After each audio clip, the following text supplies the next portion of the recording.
بسم اللہ الرحمن الرحیم۔ کیا تبرک شرک ہے؟ کیا قرآن و حدیث میں تبرک کا ثبوت موجود ہے؟ آج ہم جذبات سے نہیں بلکہ صحیح احادیث کی روشنی میں اور ائمہ امت کی روشنی میں اس مسئلے کو سمجھنے کی کوشش کرتے ہیں۔ سوال یہ ہوتا ہے کہ اللہ تعالیٰ کے محبوب بندوں اور صالحین سے تبرک حاصل کرنا جائز ہے؟ تو اس کا جواب یہ ہے کہ جی ہاں، تبرک حاصل کرنا جائز ہے۔ جائز نہیں بلکہ مستحب ہے، اس پر علماء امت کا اتفاق ہے۔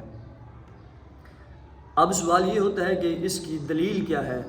تو پیارے دوستوں بزرگوں، اس کے بہت سارے دلائل ہیں، چند ایک آپ لوگوں کی خدمت میں ہم عرض کرتے ہیں۔ صحیح بخاری شریف میں حضرت ابو جحیفہ رضی اللہ عنہ سے روایت ہے، فرماتے ہیں کہ میں نبی کریم علیہ السلام کی خدمت میں حاضر ہوا۔ آپ اس وقت چمڑے کے سرخ خیمے میں تشریف فرما تھے۔ میں نے حضرت بلال رضی اللہ عنہ کو دیکھا، ان کے پاس نبی کریم علیہ السلام کی وضو کا پانی تھا، جسے حاصل کرنے کے لیے صحابہ کرام جھپٹ رہے تھے۔ جسے پانی کا کچھ حصہ مل جاتا وہ اسے اپنے جسم پر مل لیتا، اور جسے پانی نہ ملتا وہ اپنے ساتھی کے ہاتھ کی تری ہی حاصل کر لیتا۔ یہ ایک بخاری کے اندر روایت موجود ہے، یعنی برکت اور شفا حاصل کرنے کے لیے صحابہ کرام یہ عمل کر رہے تھے۔ یہ بخاری کی حدیث مبارکہ۔ اب آئیے مسلم شریف کی حدیث مبارکہ ہے، حضرت انس رضی اللہ عنہ سے روایت ہے۔ فرماتے ہیں کہ میں نے نبی کریم علیہ السلام کو دیکھا کہ حجام آپ کے بال مونڈ رہا تھا۔ صحابہ کرام آپ کے گرد حلقہ بنائے ہوئے تھے، اور وہ چاہتے تھے کہ آپ کا کوئی بال زمین پر نہ گرنے پائے بلکہ کسی نہ کسی صحابی کے ہاتھ میں آئے، اور وہ آپ کے بال مبارک کو برکت اور شفا حاصل کرنے کے لیے حفاظت سے رکھتے تھے۔ بخاری اور مسلم کی ان دو روایتوں کے اندر آپ لوگوں نے سماعت فرمایا کہ صحابہ کرام ائمہ امت اس بات پر متفق تھے کہ اللہ تبارک و تعالیٰ کے نبی کریم علیہ السلام کہ جسم کی کوئی بھی چیز ہو، خواہ وہ آپ کے وضو کا پانی ہو، وہ آپ کے بال مبارک ہوں، وہ سب کو برکت کے طور پر سمجھتے تھے۔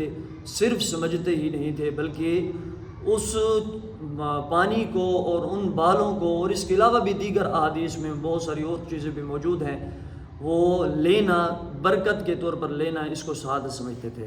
اب آئیے ایک صحیح حدیث میں آپ لوگوں کو میں یہ بھی سنا دوں کہ حضرت اسماء بنت ابو بکر صدیق رضی اللہ تعالی عنہما نے تلیاسی جبہ مبارک نکالا اور فرمایا کہ رسول اللہ صلی اللہ علیہ وسلم اسے پہنا کرتے تھے، اور ہم اسے بیماروں کے لیے دھوتی ہیں، اس کی برکت سے شفا حاصل کی جاتی ہے۔ یہ صحیح روایت آپ لوگوں کے سامنے میں نے عرض کی۔ اس کے بعد یہ بات بھی ثابت ہے کہ حضرت خالد بن ولید رضی اللہ تعالی عنہ نبی کریم علیہ السلام کے چند بال مبارک انہوں نے اپنی ٹوپی میں رکھے ہوئے تھے۔ ایک جنگ میں ان کی ٹوپی گر گئی، اسے تلاش کرنے کے لیے انہوں نے اتنا شدید حملہ کیا کہ دشمنوں کی کثیر تعداد ماری گئی۔ بعض صحابہ نے ان پر اعتراض کیا کہ آپ نے ایک ٹوپی تلاش کرنے کے لیے اتنے دشمنوں کو ہلاک کر ڈالا۔ حضرت خالد بن ولید رضی اللہ تعالی عنہ نے فرمایا، میں نے یہ حملہ ٹوپی کے لیے نہیں بلکہ ان بالوں کے لیے کیا ہے جو اس ٹوپی میں ہیں، تاکہ میں ان کی برکت سے محروم نہ ہو جاؤں اور مقدس بال مشرکوں کے ہاتھ میں نہ چلے جائیں، اس لیے میں نے اتنا شدید حملہ کیا ہے۔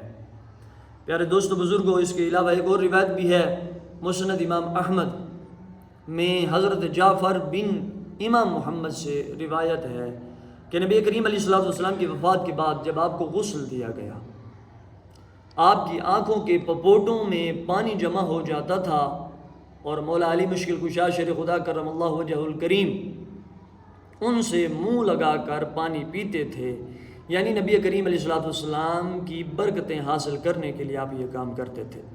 یہ چند روایات آپ لوگوں کے سامنے میں نے پیش کی، اور ان روایات کو پیش کرنے کا مقصد یہ تھا کہ تبرک شرک نہیں ہے، تبرک قرآن مجید، صحیح احادیث اور ائمہ امت کی روشنی میں بالکل ثابت ہے۔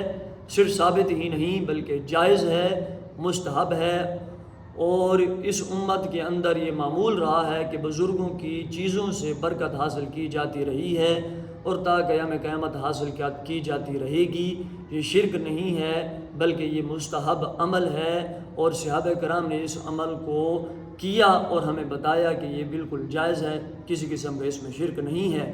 اللہ پاک ہمیں اس پر عمل کرنے کی توفیق عطا فرمائے۔